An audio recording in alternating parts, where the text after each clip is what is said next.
En attendant la prochaine émission de Change pas de main, ça vient que toute l'équipe est en train de vous concocter, de mon côté, je vous propose une petite chronique sur le mois de novembre, l'actualité et la saison que nous vivons.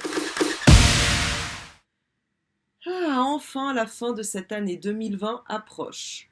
Est revenu le temps de retrouver le rythme des pieds emprisonnés dans nos chaussures fermées et pour rester au chaud, pull et pantalons, manteaux et vestons, gaines et petites laines, nos barbecues et maillots de bain ont bien de la peine.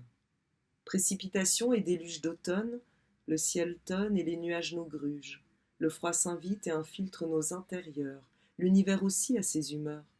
Mais cunini, il fait encore beau, il fait encore chaud.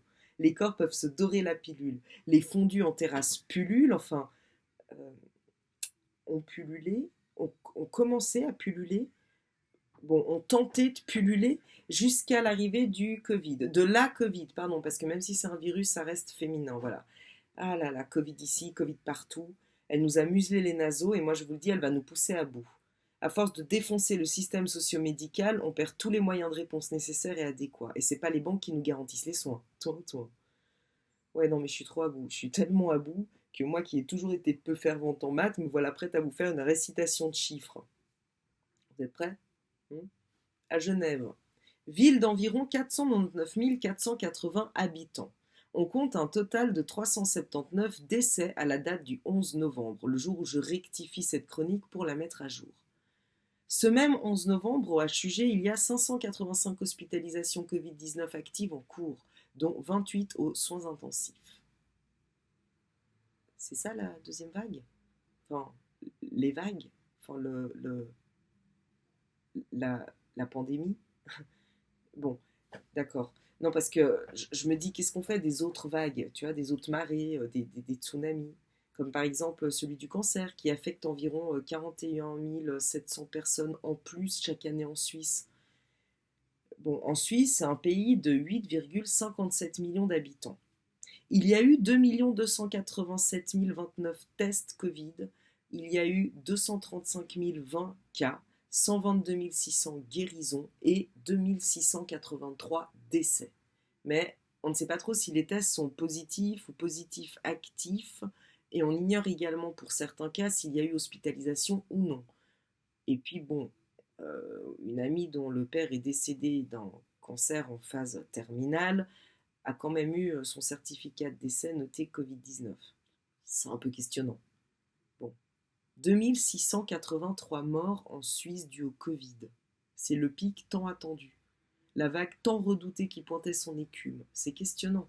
Alors, un brin curieuse que je suis, je me dis, je vais aller voir d'autres chiffres sur celui du site officiel de la Confédération.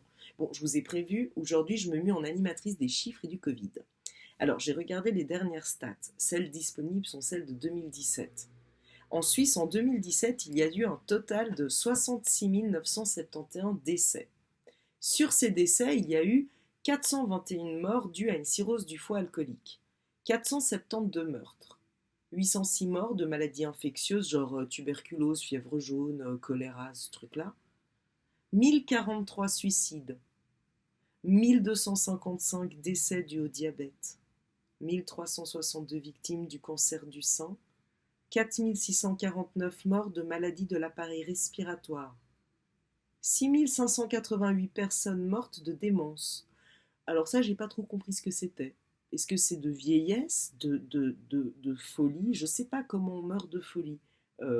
Voilà, et ça, il faut demander plus d'explications à la Confédération. 15 933 morts suite à des cancers divers, à part celui du sein. 21 042 décès suite à une maladie cardiovasculaire. Puis après, je me suis dit, tiens, je vais aller regarder dans le monde. Alors dans le monde, depuis le mois de janvier 2020, on compte 1 275 124 décès dus au Covid-19. Et puis, on compte environ 18 millions de personnes qui reçoivent un diagnostic de cancer, dont 9 millions en sont morts. On compte aussi 7 888 496 humains qui sont morts de faim. Alors, où sont les mesures et les gestes barrières anti-famine?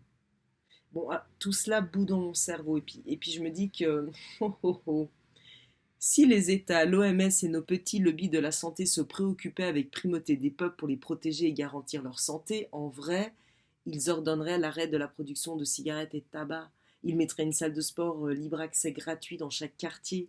Ils prendraient des mesures concrètes contre la pollution et pour le reverdissement de nos villes. Ils cesseraient de faire des coupes budgétaires dans l'éducation et puis dans le socio-médical. Ils cesseraient peut-être de nous prendre pour des quiches en tentant de nous faire croire au capitalisme vert et à la recroissance. Sérieusement, c'est questionnant. Comment peut-on croître en détruisant l'environnement? Le capitalisme vert, c'est comme parler de pollution nettoyante, de tabagisme sain, de nucléaire récréatif, de licenciement sympathique, de porno religieux, de foot pour cul-de-jatte, de meringues sans sucre, de bistrot sans poivreau, de malou muette. Ça n'existe pas. C'est une arnaque linguistique. Enfin bon, c'est vrai qu'après des mois au ralenti pour une partie de la patrie, des mois d'annulation en fermeture de soirées et de spectacles, des semaines d'échauffement et de muselage de visage, après avoir été à l'isolement social, à la merci de la phobie collective et d'amendes salées pour apéro en parc public, après avoir eu aussi sa part de bon, la diminution de bouchons sur les routes, le soutien massif aux coopératives et aux agriculteurs locaux, après avoir eu une décélération du temps, c'est dur de revenir à une anormale normalité à renormer. Et vous en faites pas, ça n'a que trop duré. Alors ok pour le retour à l'emploi, retour à la subordination à plein temps, retour à la production active, retour à la fièvre acheteuse. Mais pour le loisir, les rires partagés, les épaulés entre potes, il est primordial de respecter le nombre décrété par le Conseil fédéral. Et puis sans râler, hein. Alors dis donc. Non, parce que déjà qu'on nous accorde le droit de garder nos emplois et nos salaires, alors faudrait quand même pas trop la ramener et récolter la misère, parce que c'est de notre faute, visiblement. C'est de votre faute, et de la nôtre, et de la mienne. C'est de notre faute. Il paraît il paraît que le virus pris dans une micro-gouttelette, expulsé lors d'un éternuement, reste en suspension dans l'air pendant 17 minutes. Il nous faut prendre en compte qu'un hatchoum atteint environ 16 km/h, soit 4,5 mètres par seconde.